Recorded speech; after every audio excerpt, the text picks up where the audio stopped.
Hello and welcome, Star Wars fans, to this week's episode of Duel of the Ranks, a show where we debate takes so hot that they'd melt a planet with twin suns. My name's Brody, and this week I'm joined by my co-hosts Amanda and Christian as we attempt to discover what story is truly the best from a galaxy far, far away. On this week's episode, we're going to be discussing The Mandalorian Season 3, Chapter 18, The Mines of Mandalore. By the end of this episode, we'll have a definitive answer on where this piece of Star Wars content ranks amongst the rest. What an episode. Woo! What an A lot episode. happened. I mean, wow. There's so much we have to talk about. I'm so excited to discuss the mines. It's just episode 2, and we're already like so much content. Like the real meat and potatoes of this season Yeah. is already out. The No gate. fillers. No fillers whatsoever. Yeah. None at all. I mean, wow. Off to the races. We have a guest on tonight who mentioned, hey, they're staying on track. This is really crazy. What an awesome, the way the show is pacing. So speaking of that, really excited to bring on our guest tonight. He is one of the hosts of the Dyad of the Force podcast, puts a lot of great content on TikTok for those who love Star Wars and really just out there with going to Star Wars Celebration and putting out a lot of great stuff for Star Wars fans to consume online. So be sure to help us greet with a warm welcome, Element 7. Element, how are you doing today, Woo. sir? I think you're on mute. Oh, I'm doing well. How about you guys? We are great. Good. We're It's so good to glad see to you. have you. This is like such a lore heavy episode, and we're so glad to have a lore master Yes, like you we on our need you. side. Oh, thank you. It's a pleasure to be here. It's an honor to be here. I actually had myself on mute so that I didn't speak friend and enter. Yes. Yes. He gets it. He gets it. I do want to say, and I was like, Element in his contract, he did say, we wrote in, we'll get him visually, but we're not getting his voice. Have Like to we pay couldn't premium afford for that that, much. Yeah, yeah. we couldn't get that much. Now, I'm really excited to have you on because I really enjoy Star Wars, but I am a crazy big Tolkien nerd. And I know Oh. you're pretty familiar with Tolkien yourself with what you do for a living. So yeah, excited to have you on. You know all about lore. I don't know how much you want to share with our audience, but yeah, you know a thing or two about pieces of content that are really have a lot of lore rooted into them, like this episode of Star Wars. Yeah. I I'll share as much as I can with whoever wants to learn about it. That's how I got started in the first place. I got my start on TikTok just telling people to shut up because they were complaining a lot. But people started asking questions, and I was like, hey, I can answer these questions. And man, the change from like the zeitgeist from 2-3 years ago to today is amazing. Like now, when people ask questions, I got like a whole maybe list of pages of people who will comment and answer for me. I'm like, That's so cool. I like it. Yeah. These people are reading books now. They're all into it. I like it. Yeah, it's a great time to be a Yeah. Star Wars fan. Read the books. It's fun. Get deeper into Christian's the read a story. few books. Just a few. Probably not as much as Element 7. Why don't you write a Star Wars book, Christian? Oh, you guys wouldn't want that. I would want that. I'd be very interested. I mean, we have very different takes on Star Wars as of every single episode right now, do. so I probably wouldn't like your book. You would like But I'd burn my support you. book. You I put it would on su- AO3. Yeah, There you go. there you go, man. Here we go. I'd buy it. I'd support it. Oh, thanks, man. I wouldn't like it, Yeah. but I like you. But speaking of writing, Amanda wrote a summary. I For this did. one. Ooh, look at Yeah, that transition. oh, You're getting okay. good at those. You know, You're this getting summary good at those. This summary was really hard to write because wow, there's a lot going on. Yeah. So, first, Din and Grogu stop to visit their good friend Peli Motto, seeking a replacement memory circuit for IG-11. With none at hand, she gives the duo R5 to take with them as they seek out the Mines of Mandalore. Din has R5 go seek out the safety of the air, and when R5 goes missing, Din goes out to see for himself. As Din and Grogu make their way to the bottom of the mines, Din gets captured by a spider-like bionicle who disarms and traps him. He orders Grogu to find Bo-Katan and bring her back to help him. Bo-Katan defeats the Bionicle using the Darksaber and helps aid Din on the next part of his quest, finding the mythical living waters of Mandalore. So one thing I need to say, I was totally joking when I told you it was called a Bionicle when you were writing that. No, I think it is called that. You know, a Bionicles. It's The It's cyborg. canon now. it's Yeah. canon now. What is I don't know what it's called. It might be called a Bionicle. I don't know, but it reminded me of a Bionicle, so that's what I said. One great summary. You nailed You it. did Thank nail you. it. I was sweating. You nailed the transition. You nailed the summary. It was, and I like Element 7's take on this, but the cyborg droid predator, that was awesome to see. A great steampunk feel, and like I was telling both of them before that it really reminded me. I was getting the Frenzy Decepticon from Transformers, like the little guy, like with the game. I was getting that guy like vibes from him, and obviously kind of like a Grievous, but I don't know if we've seen much of anything like that in Star Wars before. It's just fresh, Yeah. cool, interesting. Creepy. Wow. And there was a good mix of fresh, a good mix of like some of the old. We have R5 Yeah, back in this episode. bring and him back. I was watching a behind the scenes of this where Dave Filoni really made sure there was like oil streaks on the part of the gasket up top that blew and from episode 4. And he's like, well, why wouldn't he still be on Tatooine? Like that's the last time we He's saw him. gotta So, be there. so really the attention to detail on some of those old things as well. And Naboo Starfighter, where the alphabet was written in whatever that Naboo language is. Super cool. Just super cool attention to detail on some of the old stuff we've seen. And Peli Motto speaking straight Jawa. Ripping people off. It's funny all Almost the in time. a perfect accent. I like to point out, Yes. She was Yes. perfect. No just teeth, great keeping- accent. keeping just rolled continuity. right into it. Missing that. It's so tooth. perfect if you close your eyes, you think that's one of the Jawas speaking. Yeah, Yeah. for sure. Yes. That's what I thought Maybe during she voiced the them. live reaction. Probably could have.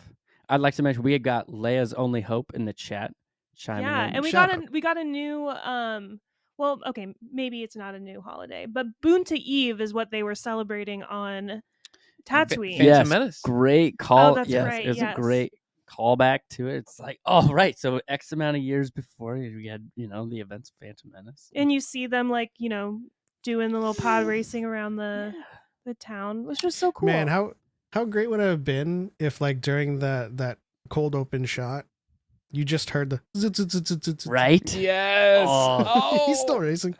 Ooh. Ah. Ooh. Ah. Ooh. There goes Quadranero's power coupling. Oh, I would have died. I was kind of hoping he actually stayed on Tatooine. I was like, get off Tatooine. They said Boonta Eve. I'm like, stay a little while. Have a drink. Yeah. Gotta see this. Let's just And see also the like race. no Boba or Fennec in sight. Are they just like not part of the festivities? Yeah, that was and I was actually talking to someone today. I'm like, we went to Tatooine and no Boba, and the guy was like, thank the Lord.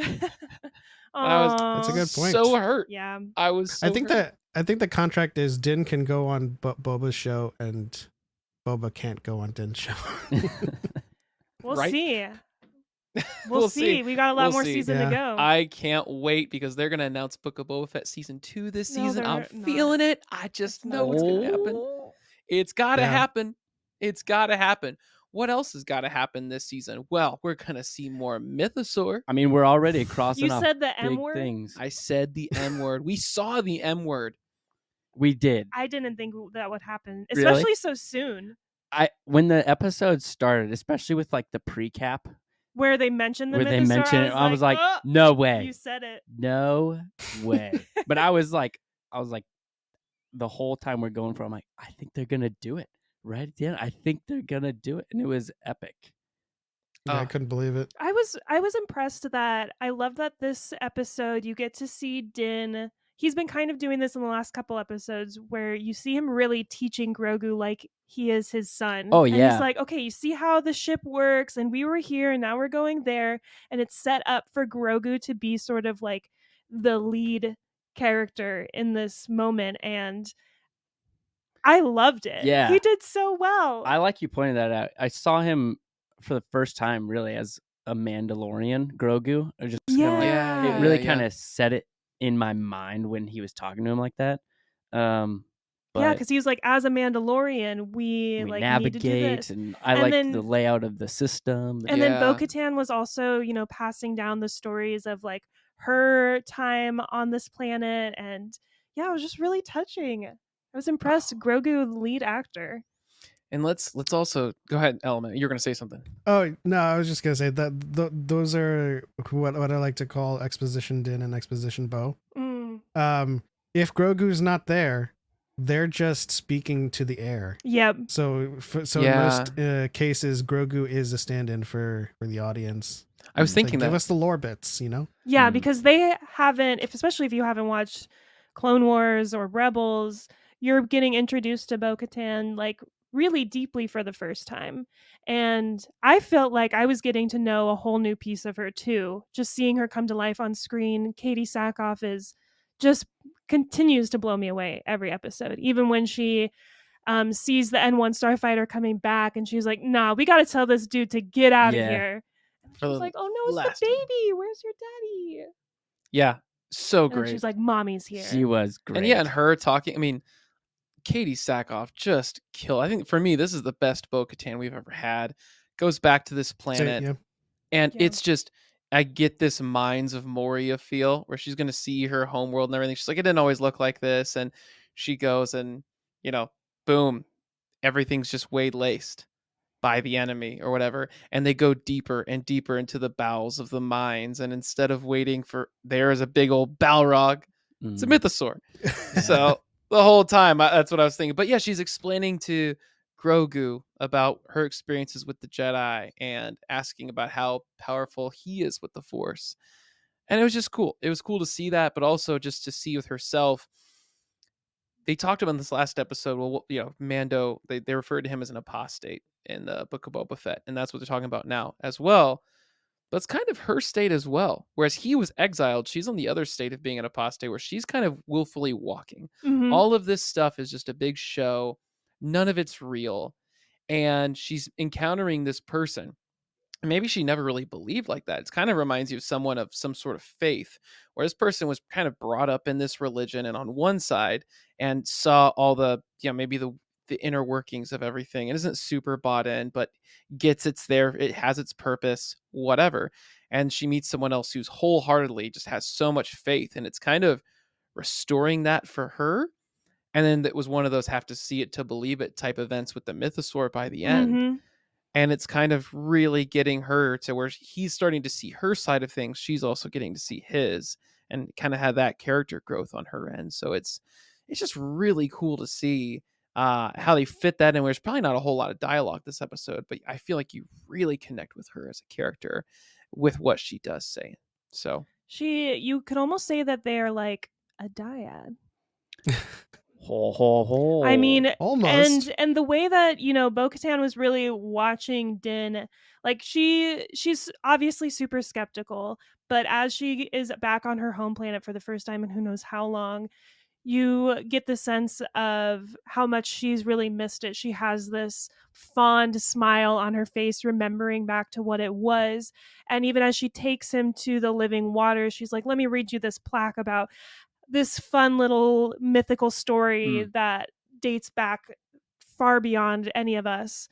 And I thought it was hilarious that he kept his armor on when he went in there. I was like, dude, you got to take some of that off. I thought that was obvious. I thought that's what was going to happen. Me too. And I was like, what? Just gonna have a shirtless, but Yeah, I was just like, the helmet on. I thought we were gonna get a Mando butt shot. I thought it was happening today. I called it out. I was like, he's got to get naked. But then he did the opposite. He just kept everything on. But not his cloak.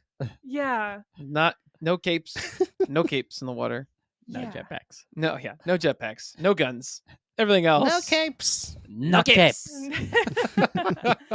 But yeah, so you kind of get the impression when he's walking out there into the lake, you see her look at him in this very fond way. It feels like maybe they're trying to hint at a love story. And I, for one, am Star Wars has always been a love story and has always had a romance in it. So I am pro romance in Star Wars. I think that this obviously needs more to Fleshing simmer, sure.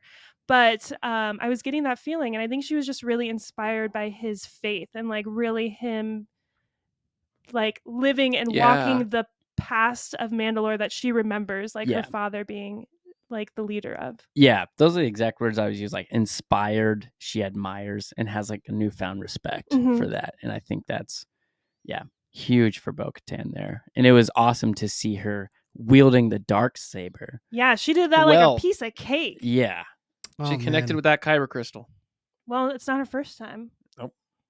Listen, it's hard to think that Bo-Katan would lose to Moff Gideon after seeing that. Yeah. So I don't know how many people know this, but Bo-Katan is several levels above Din in fighting experience and prowess. And the moment I saw her wielding the darksaber, it's one of those moments where you're like, Night of 1,000 Tears, a bomb dropped right next to her. She dropped it. Ain't no way Moff Gideon won it in fair combat. And so, yeah, it's impossible. Man. Well, since you know so much about this and you've got so much rich lore backing up that take and just that knowledge going into it, Boba Fett would totally take out Bo-Katan, though, right? Like that's a given. That's a given. I mean, he's based on a guy who murdered Jedi with his bare hands. So, like, well, I mean, Bo-Katan's not a Jedi. No. Yeah. Bo-Katan has been trained, in everything that Din and Boba has been trained in. Theoretically, in more ways, because Boba was not raised in the culture. He's trained by his dad. Bo-Katan was raised in House Vizsla, and then into Death Watch. So you can imagine the type of warriors that are within her proximity and who's training her. Sure. I think if we were to talk about the Mandalorians in existence today, the only person that would probably go one toe to toe with Bo-Katan, like realistically and narratively, would be the Armorer. Oh, and that's a fight I want to see. Yeah, no kidding. That kind of like plays into my mind of how the Armorer dies. Like, because we talked about the prediction of the Armorer dying, and you'd have this very like Orthodox Creed way, and Bo-Katan not, and there's a showdown. One has to be the victor. Yeah, there's a tag team in the future, I believe, because Din represents the spirituality of Mandalore, and Bo-Katan represents, like, I guess the tradition of it. Yeah, where she comes from a background where she was a princess and everything she did was for duty, and that is what kind of desensitized her to the mysticism of it all. And she's like, yeah, I recited all of these creeds for all of our subjects. And Din represents the spirituality, whereas Paz Vizsla is all about basically what Bo-Katan is, but, like, entitlement and power in the name of House Vizsla, but has no real solid foundation that Din has in terms of respecting the spirituality.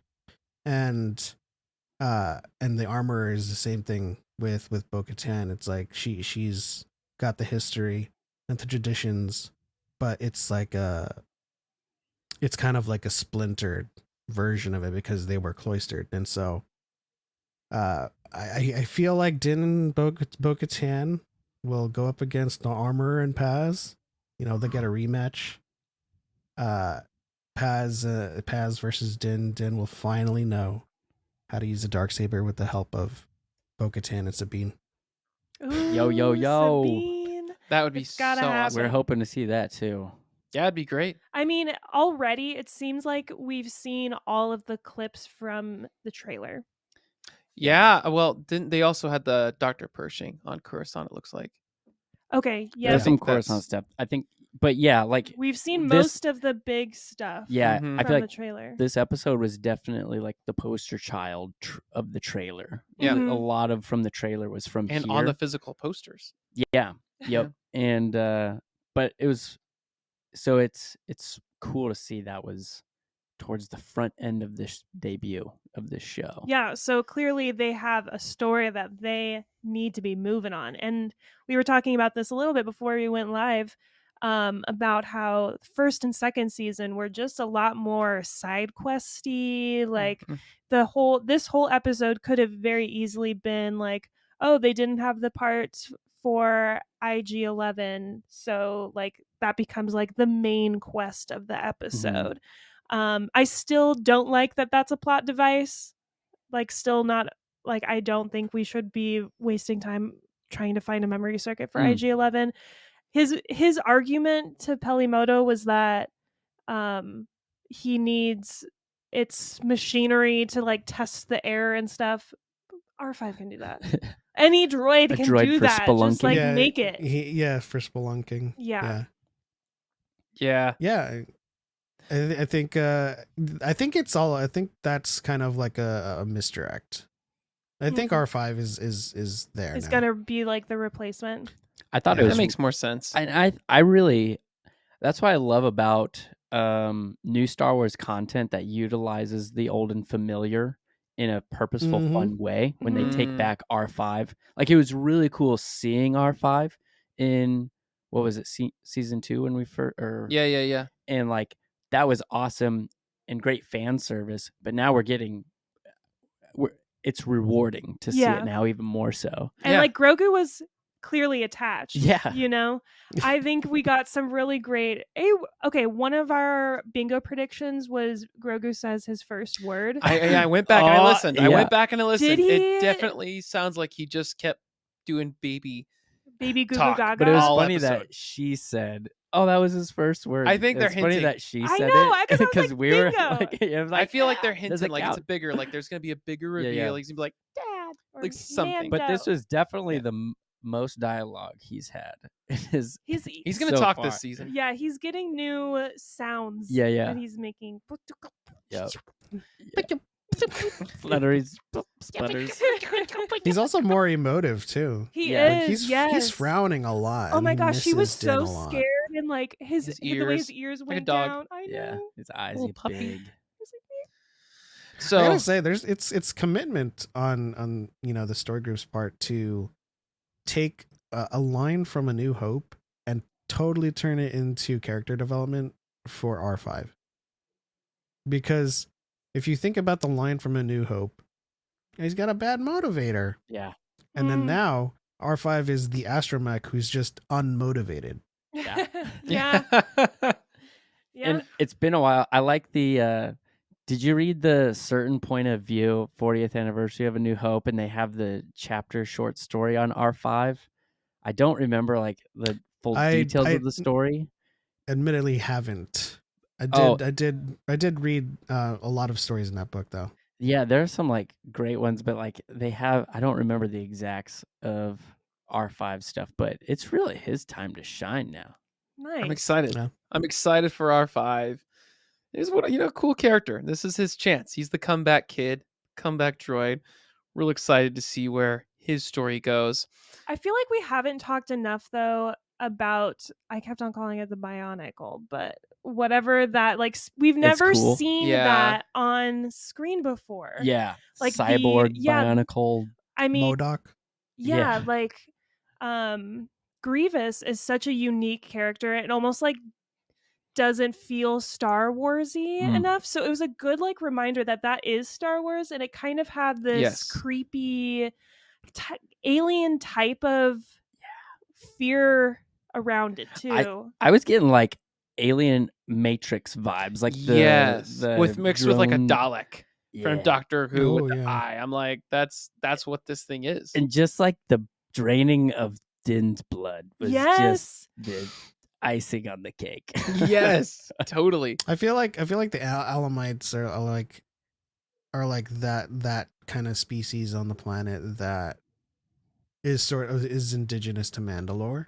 Yes. Yes. And I think that creature, that horseshoe crab looking thing, is an Alamite. It's my version of like a caster or a defiler. So like they have their warriors that stay on the outskirts and attack people in the caves, and then they have their shaman and their people who are experimenting on people's blood. I think that is an Alamite as well, but Interesting. there's no way to be certain. Otherwise, yeah, it's a funny little cybernetic that is just sits there waiting for people to pick up helmets. Yeah, I guess. I was I wonder how long he's been waiting. First time I've jumped in Yeah, watching it The was a Mandalorian jumper. ever. The Alamites too, they reminded me a lot of there's like these villains from this 1960 movie called The Time Machine, where it looks pretty similar as these pasty troll-like looking things that live underground and snatch people up who, you know, are unwittingly just falling into their grasp. And so I it wouldn't surprise me if those characters are based off that because there's all the homages they pay to old sci-fi films and in these shows. But yeah, super cool. They were also kind of creepy. I loved how Din kind of walks in. You're speaking to how many levels above Bo-Katan is over Din, and I thought it was really interesting how Din just walks into a trap where she kind of walks and stops and like points it out and Mm-hmm. shoots And before. and the way she like pushes him out of the way Yeah. so slowly. Yeah, I She's mean, a pro. as a voice This is actress, I was Totally. her domain. Yeah. No, she I mean, I had to look her up 'cause she's done a lot of other physical acting work too, which I was surprised with, but a lot of other performances where she's had to be in really cut athletic shape. So, I mean, it's just like a match Oh, made in heaven. Starbuck. She's always Starbuck to me. It's just awesome. From what? Battlestar Galactica. Oh.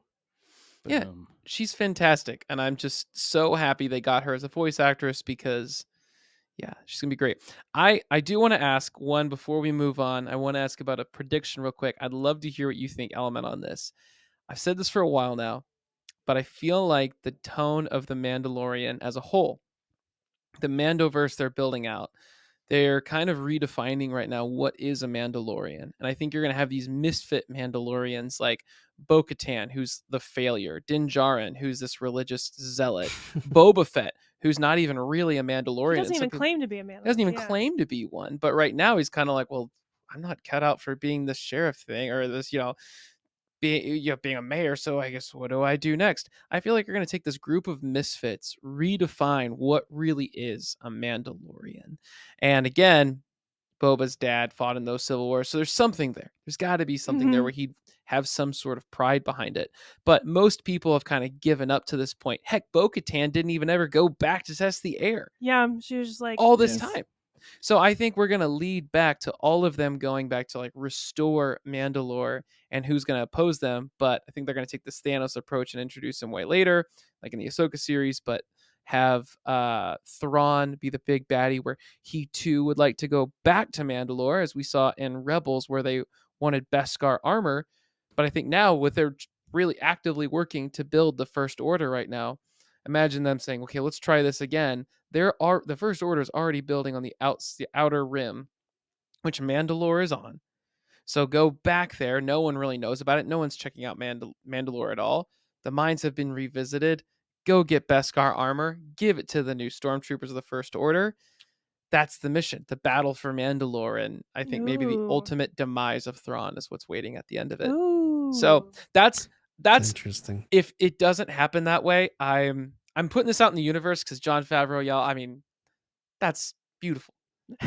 You think he's gonna He's start listening. He's rewriting? watching. Mandalorians, assemble! Bum bum. I bum, think bum. I think it's very likely something like that will happen because the fangs or the gauntlets are in the Battle of Exegol, and so they have to have had some sort of involvement with the New Republic in a way there where they would answer the call, back then. So I don't know. I don't know what will happen. But that sounds very, very likely because I do believe that narratively there is a direction where they do have to unite. They have to put aside their differences. Um, and whether that comes out of like a duel between the armor, Bo-Katan, Paz, and Din, I think the outcome of that is more likely to be them united and a new kind of Mandalore. I mean, we already went through a new Mandalorian with Satine, which I have to Mhm. say, you gotta be real pieces of work to come so close to saying Satine without saying Satine like 500 times. Yeah. We No, got not the a single father. mention. We Yeah. didn't get Satine. Ugh. Yeah. She's coming Okay, this but season. Element, She's got to be coming. I do want your opinion on, in the first episode we see another sort of baptism happening that the armor is doing for like a new youngling. And I just wanted maybe your thoughts on where are they still recruiting people from? It felt like we left off season 2 with like a lot of the Mandalorian are gone and there's like Yeah. a lot more are dead, and now all of a sudden there's like a big clan that the armor has around, and they all have very different colors on, so it seems like they're coming from different places. How are they recruiting people? That's a good question. I think they have a lot of subscribers to the faith from every house and every clan. And I think they're all doing kind of their own proselytizing across the galaxy.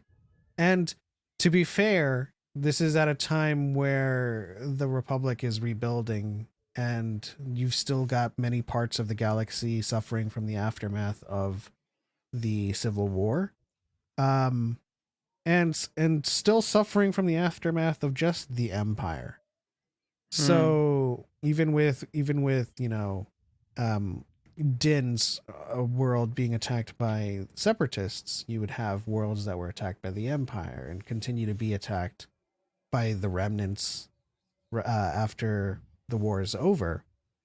So I think there's still a lot of people who were orphaned or left just to fend for themselves, and there's a lot of people to be found. And so if you have a whole bunch of Mandalorian clans just kind of disparate and out there in the galaxy looking around, they'll find some people, and then they'll get their foundlings. Yeah. That's so. And speaking to that too, talking about foundlings and Concordia, we got Concordia live action From to afar. a degree from afar. From He We afar. got to see it. doesn't fit the bingo card. He didn't visit it, but he saw it, but it explained a lot. I mean, about his backstory, knowing he's from there, it kind of helps make sense. Like, okay, so what was it, Death Watch or whatever? Like, it makes sense why they were fighting separatists there, because obviously they aligned with Dooku until Dooku kind of broke ties with them, and so this battle presumably taking place after those events. And so it's just interesting to see, like, okay, there's to kind of lump him into a certain place in Star Wars history. It's cool. It's cool. It adds a lot more to him, I feel like.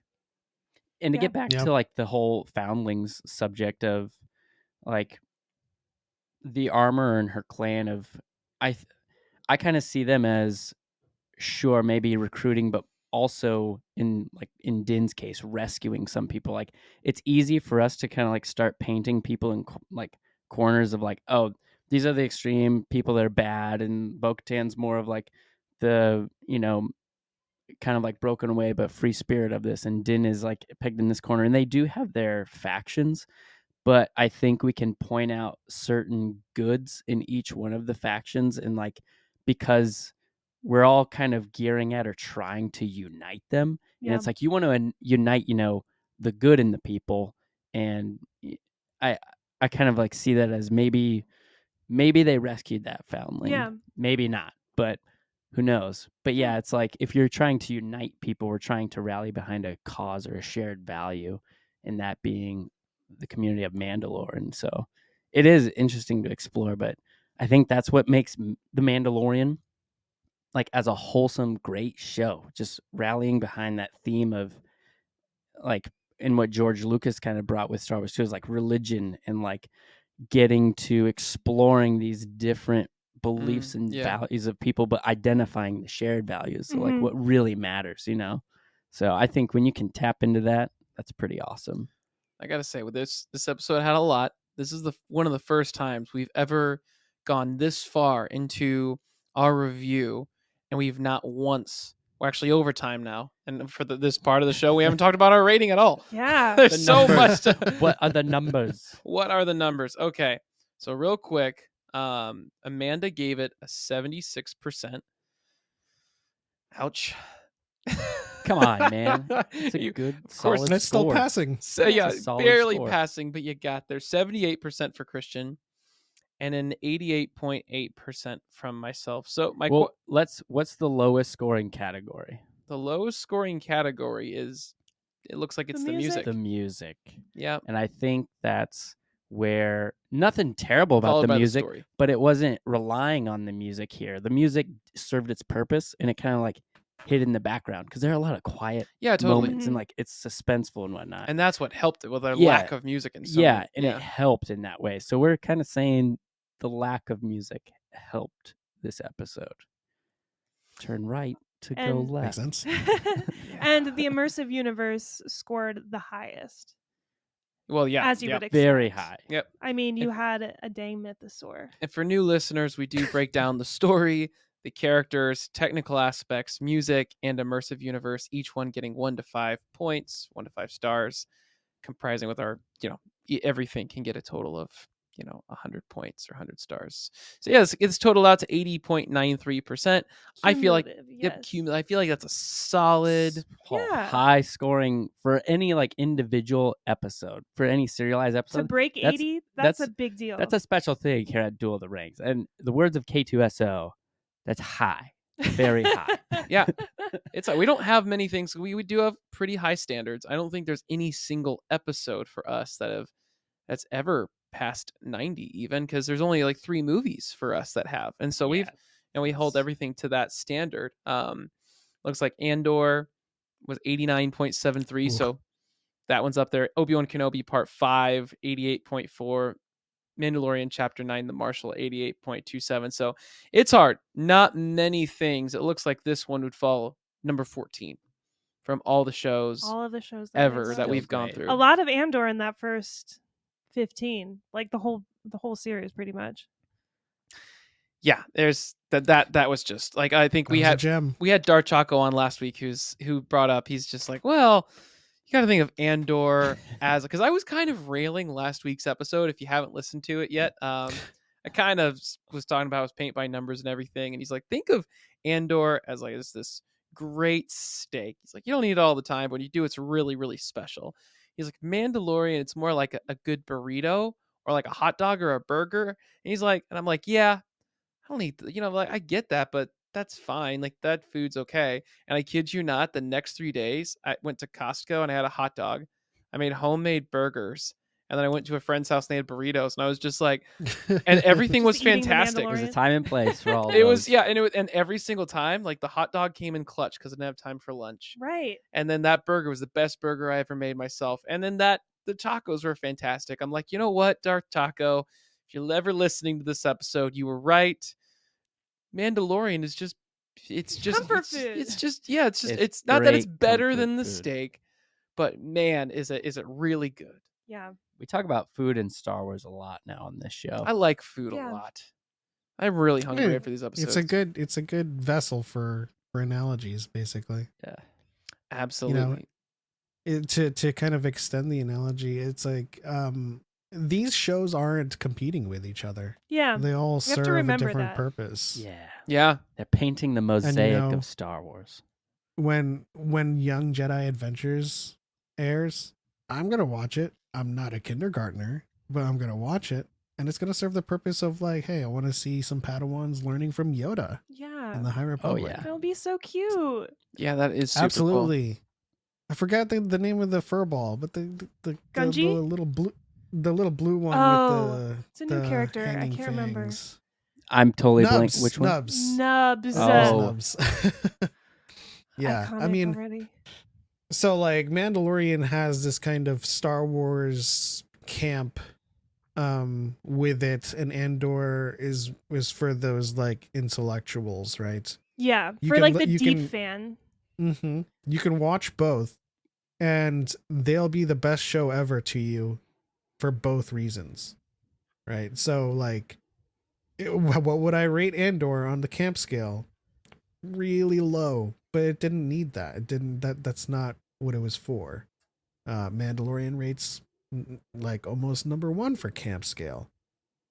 So it's kind of like, when you guys break down into categories for your rating system, it's like these shows are the best for what they are intending to do.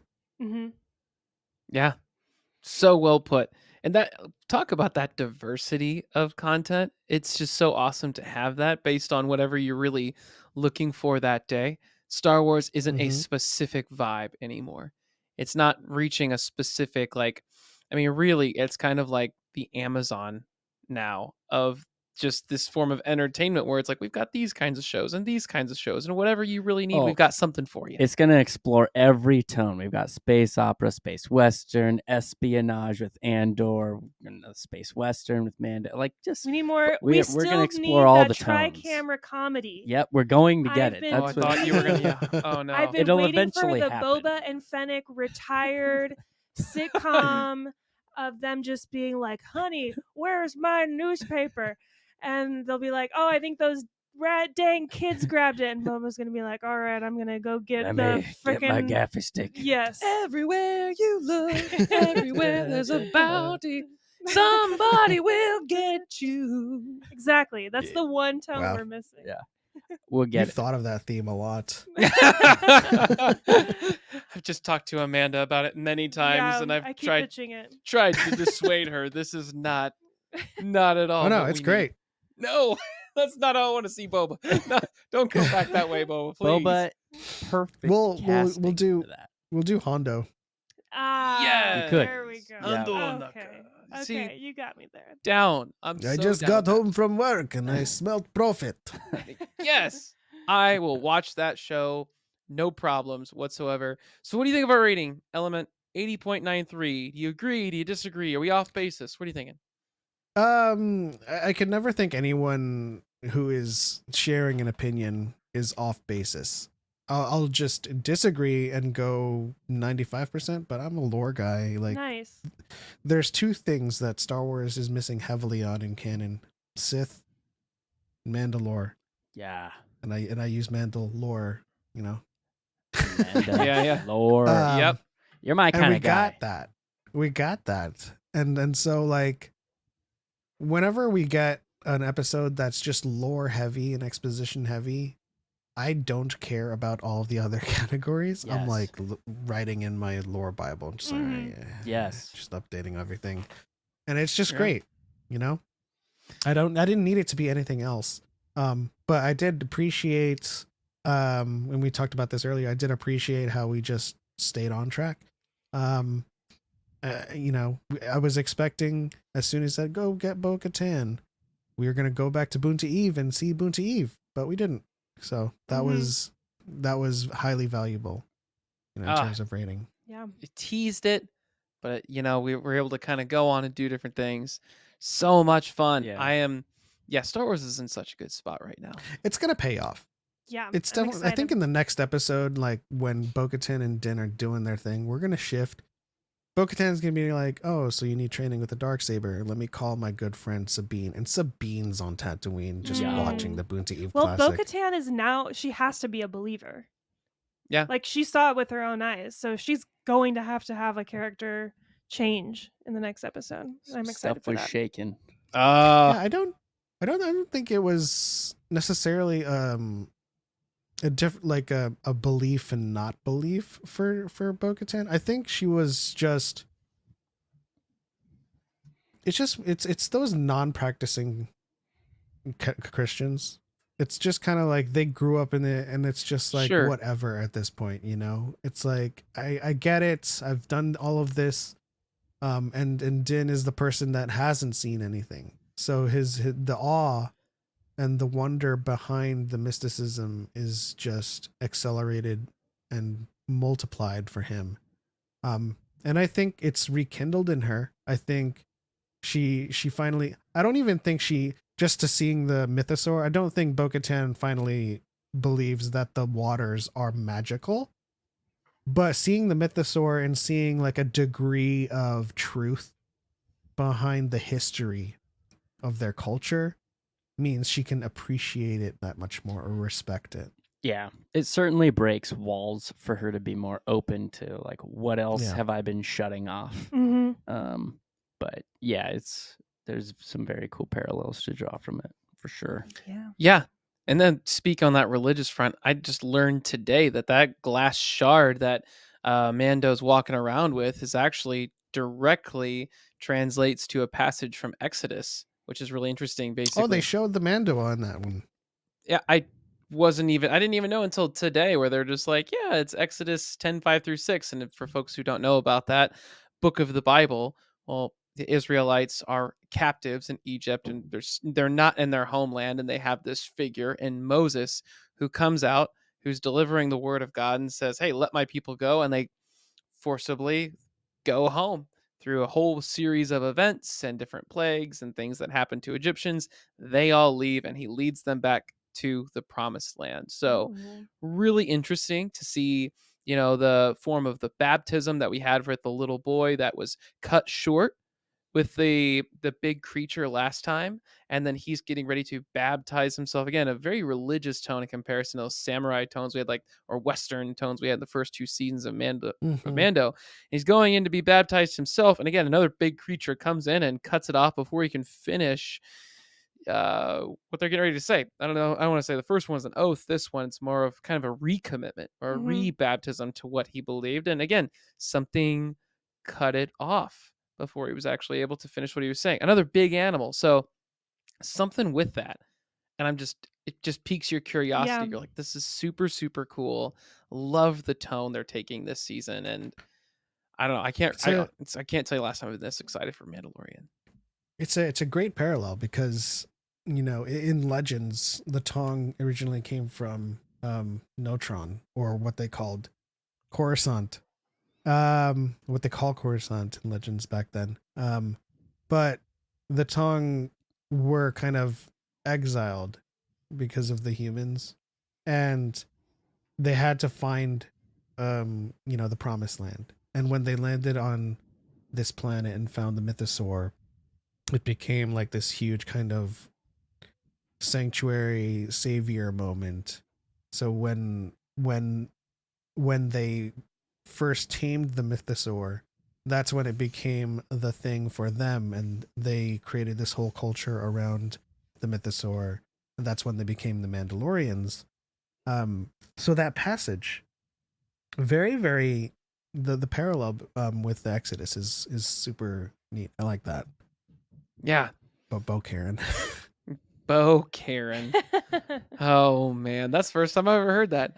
Also, I want to add this episode. I was like, oh, someone said Bo-Katan. I'm like, that's the spelling. And then someone immediately right afterwards said, and it was the armor when they did a flashback, Bo-Katan. I know. I And saw I was that like, too. I was no. like, it can be either or, just like it's Han or Han. Yeah, Leia Settlers or of Leia. Bo-Katan.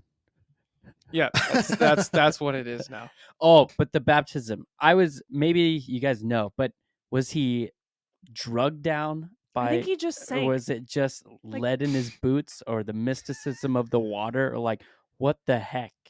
I think I he think he just. sank. I think it just like the cliff, like the fall off. He just It is just sank like a rock. yeah. Interesting. I thought he was kind of pulled down. Apparently, if there's we- some if we debate look about at- it. If we look at what they show with Bo-Katan diving, she dives into the water and then goes into a tight tunnel that then opens up into a larger cavern. So I think Din slipped and fell through that hole and then kind of just sunk. He's from like, there. he is Boba. He's just clumsy, making mistakes when it's his own show. It seemed like an external, unnatural force. I don't know. Maybe I was reading too far into it. I thought so. Maybe there could have been like a vacuum also pulling them down. Maybe. As well. Currents. Next subject for next week's episode, just currents and the science all behind that. And we've lost any new listeners. Like, oh no, Element's gone. They're going to start talking about nature, rivers. What is the difference between that? Stalagmites, stalactites, in these things. You got to really find that distinction. Man, I would love to see an episode of Mando just about tributaries, lakes. No. Yeah, that would be so nice. Different types of rock. Yeah, and I'll just stick to the rivers and the lakes. Maybe you should. Maybe we should go to the next segment. Ooh, Ooh, something, yeah, pretty hot, pretty spicy. Hot take segment of the show. Darth Vader, bring us in. Don't be too proud of this podcast you've constructed. The ability to rank content is insignificant next to the power of an exceptional hot take.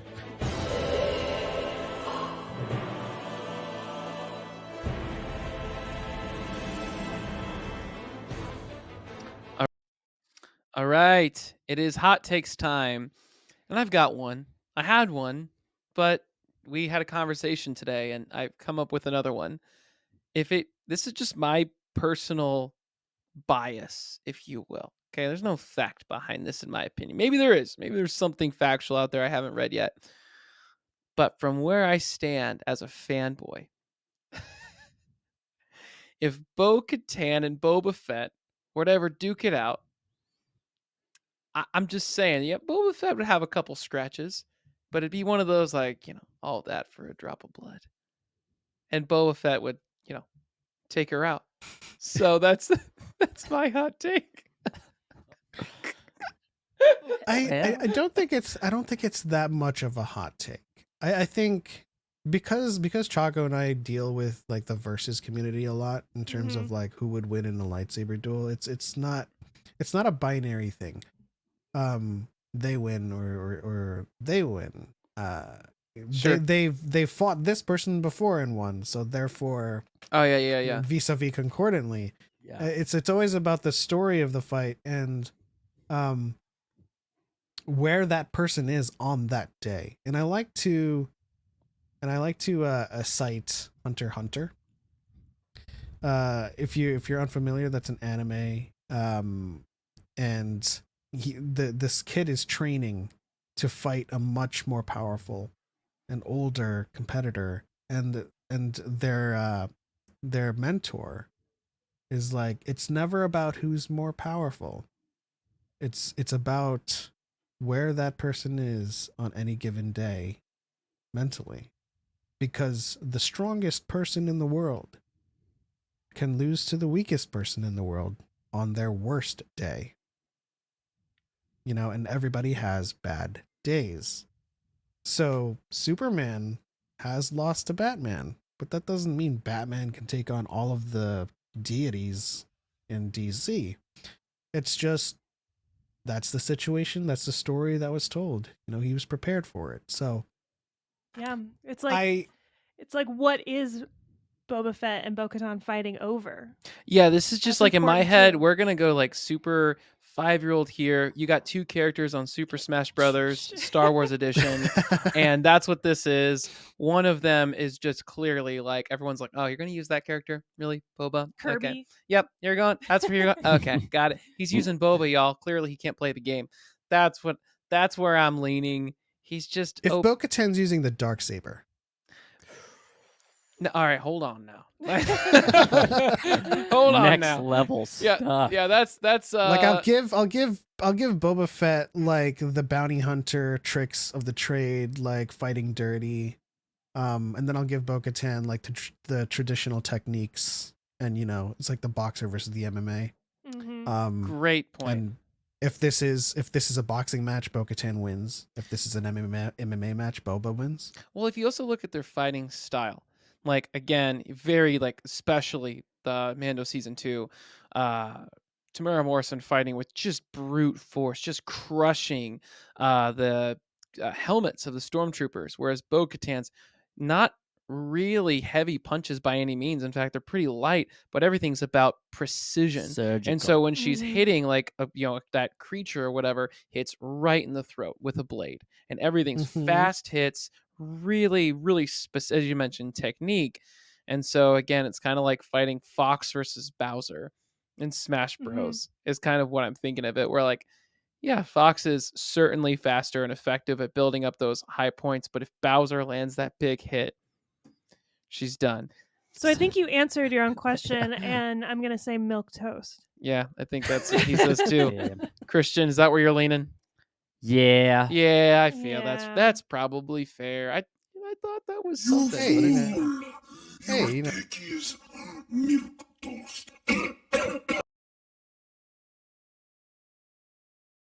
All right. Who's got the next take?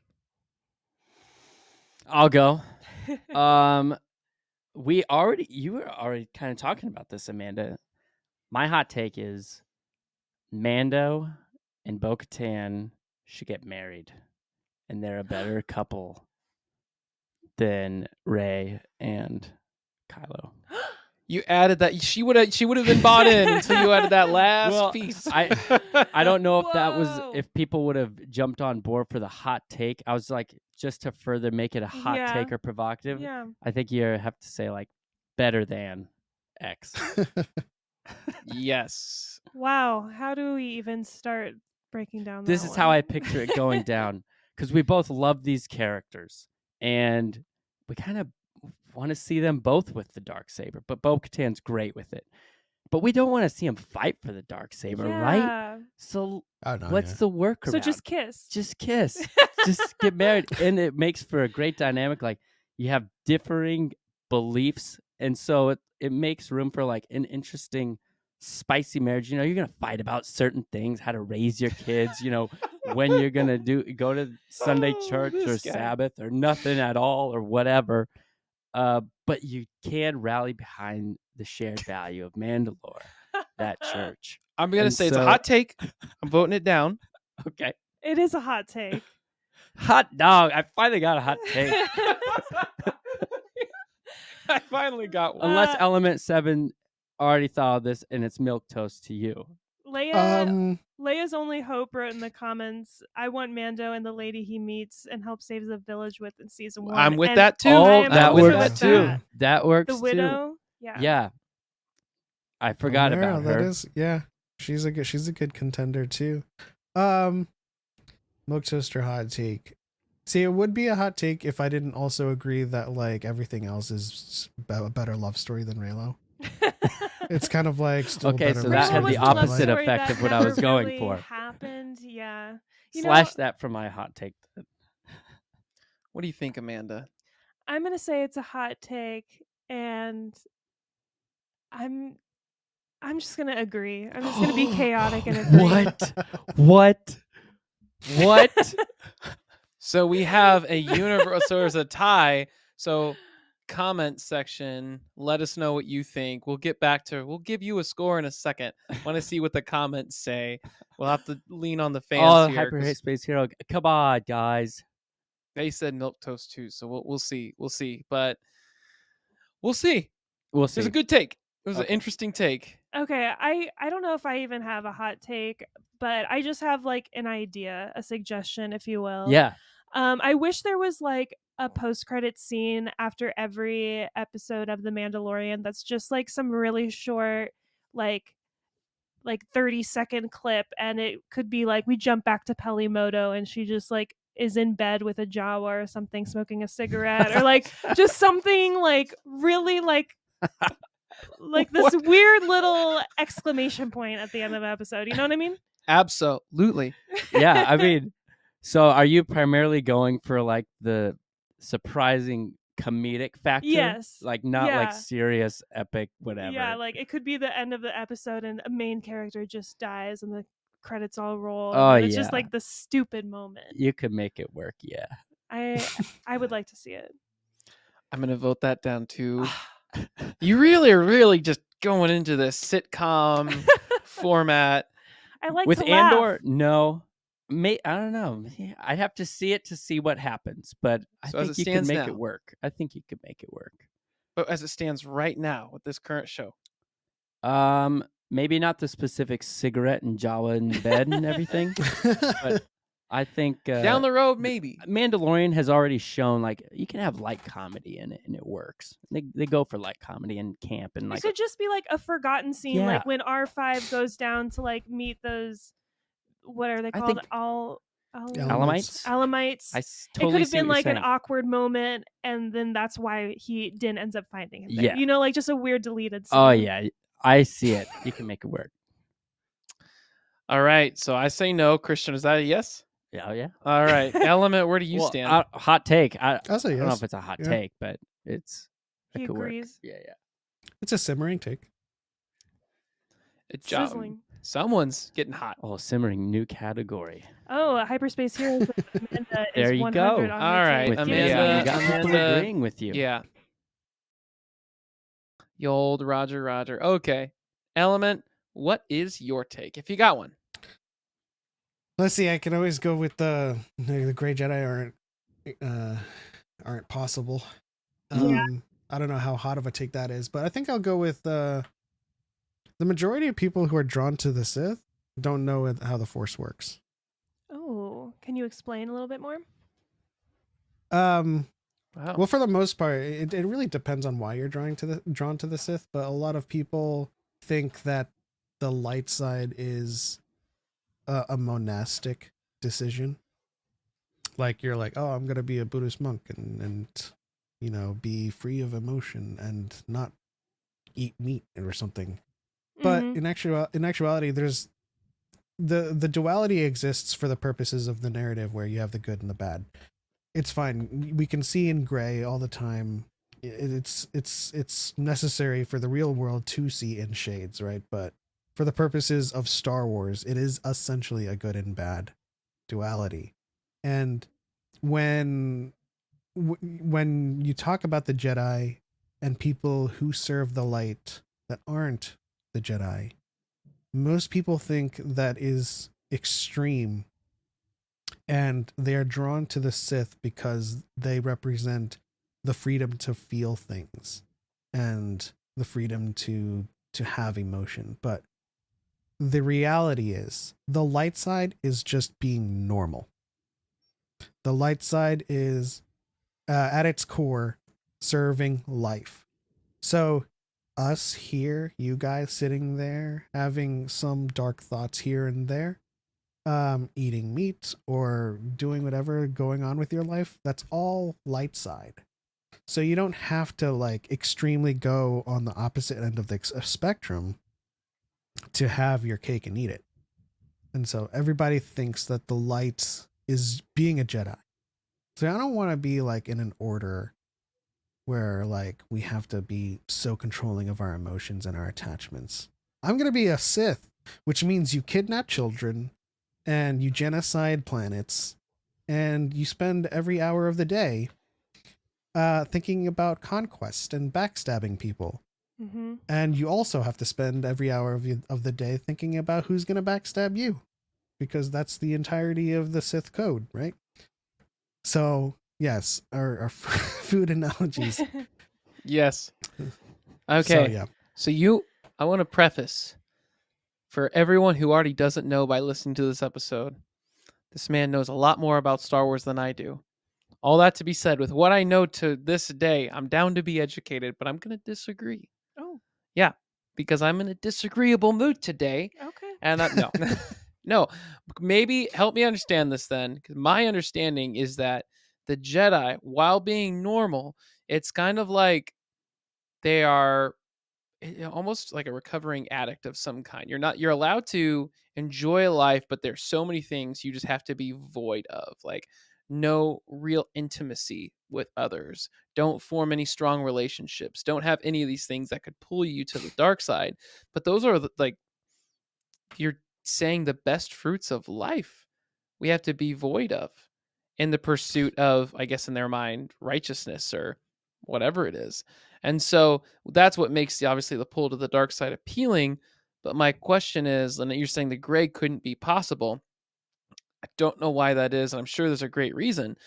But to me, it's where it's like, there's got to be something where, these are the best. I mean, again, going on these like religious themes, like a lot of Christians and other like most religions in the world will say, yeah, love is one of these fruits of the spirit. It's this really positive thing. And the Jedi are this one religion where they're like, nope, not that.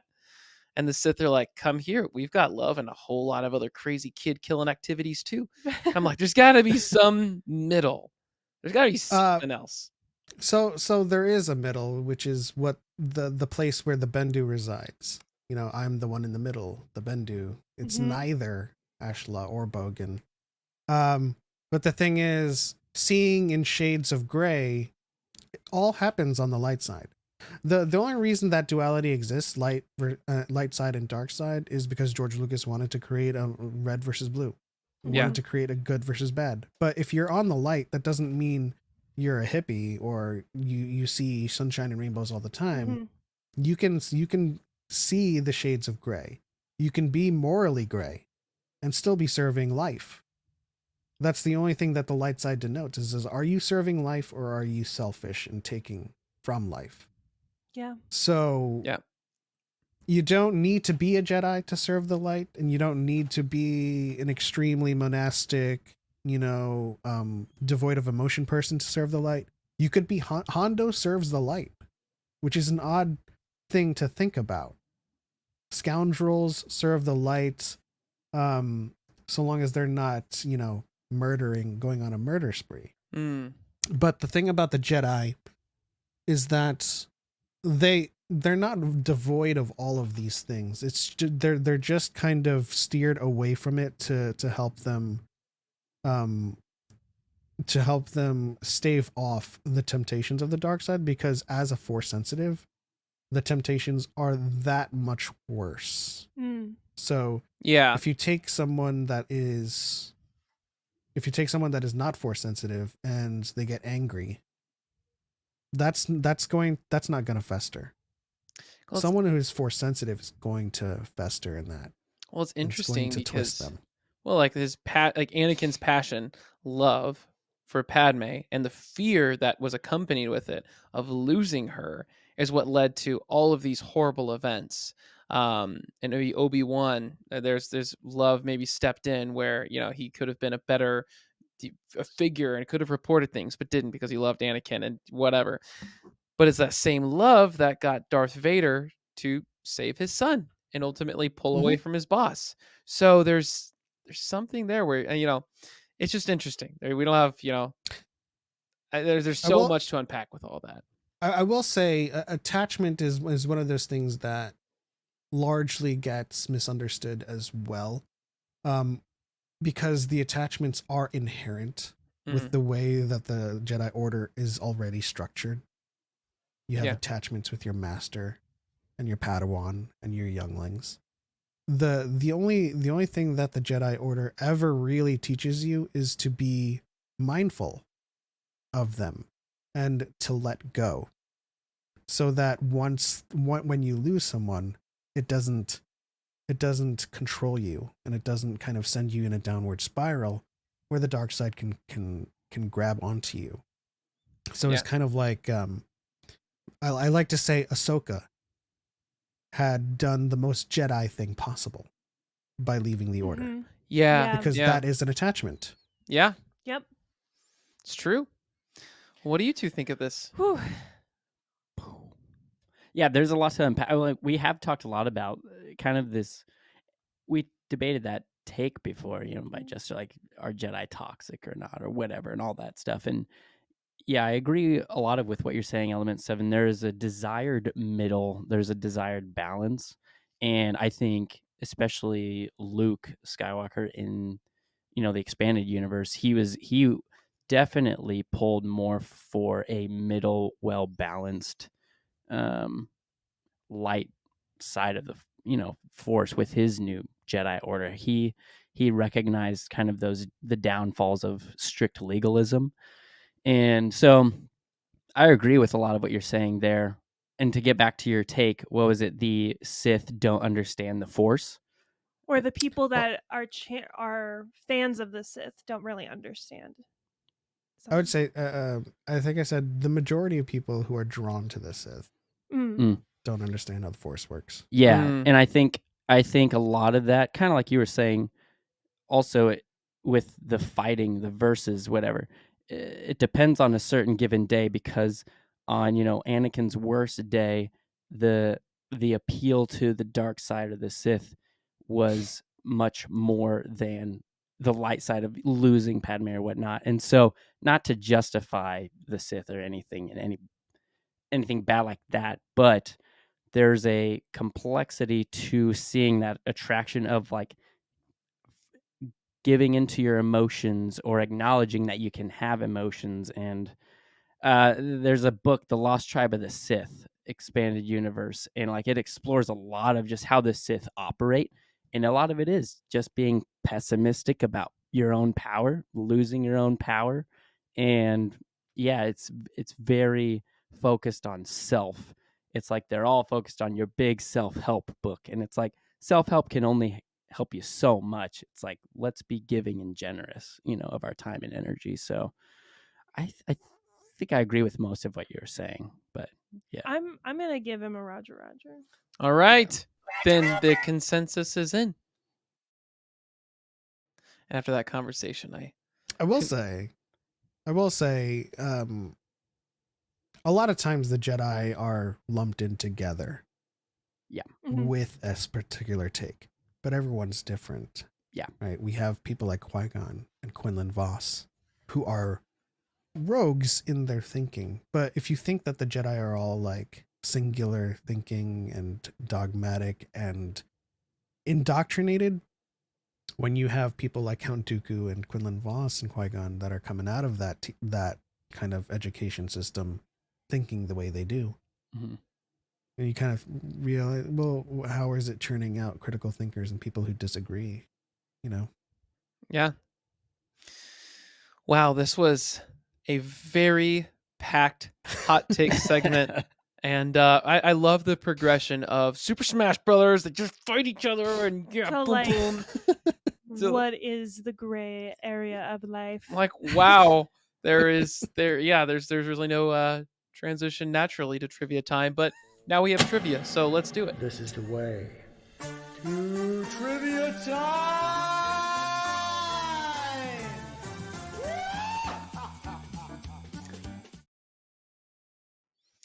It is trivia time.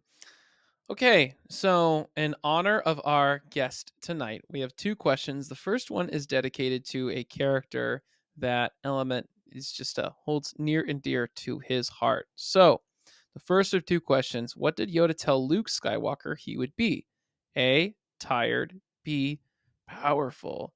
C. Strong. Or D. Afraid. You will be. You will be. That would be afraid. I was gonna say Was I strong. supposed to answer? That's okay. Yeah, you can yes. answer. You can answer, I yeah. was gonna say strong. I don't know what I was gonna say because I was like, "What scene are we talking about?" And then you're like, You will be. I'll go with afraid. Element 7 knows what he's talking about. I'm not afraid. I'm not afraid of anything. That was a perfect Mark Hamill impression. Wow. All right. Yeah, the answer is afraid. So good job, everyone. Second question, a little bit easier.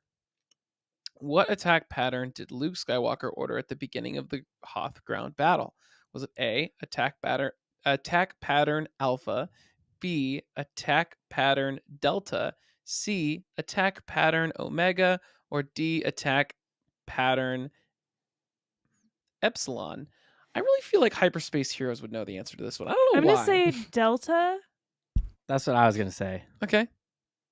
Yeah, it rolls off the tongue. You're Delta. all correct. You are Dang. all correct. Nice. You know, Apparently it like is when an you're easier one. flying, you got to do a quick delta A quick formation. Delta. Yeah, Yeah. fly Delta, not United. It's just not something that you remember from the movies, right? Oh, you No. remember that quote where he's like, attack pattern Epsilon. No, Yeah. it doesn't. No, it doesn't. It's too And then the wonky. one pilot's Even like, for George Lucas. "Sir, I don't remember that one. Can you walk me through that?" Yeah, just plug in these coordinates, bear left. Baby Yoda's just like that's what he was saying in this one. Epsilon, go find Bo. Well, this has been a fantastic episode of Duel of the Ranks. Longer than normal, but just like this episode of Mando, just packed with good stuff. Element, that includes you. Thanks so much for being on this week's episode of Duel of the Ranks. For the listeners who haven't heard of who you are, what you do, where can they check you out if they want to see more of yourself, Dyad in the Force, and everything else? Well, first of all, thank you guys for having me. It was a blast. Love the conversations. If you guys want to check me out, I'm on TikTok at _element7_ gang. That's not part of the username. It's just what we represent here. You can also find me on YouTube along with my other half, Darth Chaco, on Dyad in the Force. So that's youtube.com/Dyad in the Force.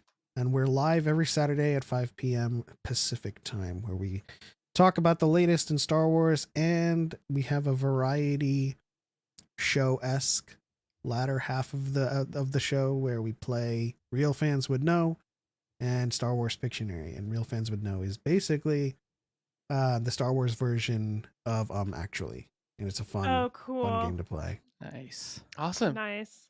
Well, seriously, everyone that's listening, go check it out. You guys are yourself, Darchaka, the two things that you guys, all the stuff y'all put out is fantastic. We put out some pretty okay stuff to ourselves. And one of the things we put out this week was a bingo card. We've actually, for all the folks who haven't seen our Twitter page, go check it out. We are still running a Duel of the Ranks Mando bingo. And we had 2 numbers this week get called out, number 5 and 24. If you have those, you can cross them off.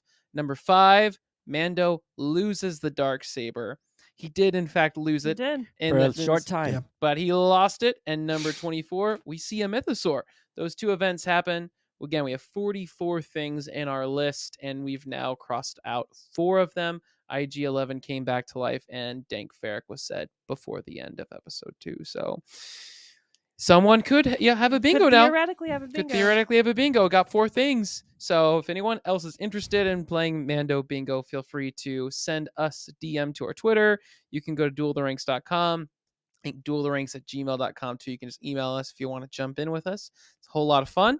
Winner gets a shirt. So it's going to be pretty exciting. If you want to find out where you can see more Duel of the Ranks content, Amanda, where can folks find us? Check us out on YouTube, Twitter, and TikTok. We're posting content up there every once in a while, and we always love to hear your hot takes. We had a lot of great people, great new people join the chat this episode, and it's great to interact with you guys and see what you think of our hot takes too. So stay in touch. Yep. And that's it. That's this week's episode of Duel of the Ranks. It's been a whole lot of fun. We're looking forward to seeing you next week. We have a special guest, Mandalorian, joining us next week. Nice. Hey, Kier. Great takes that she's going to be sharing with us. Really excited about that as we break down the Mandalorian Season 3, Chapter 19. See y'all.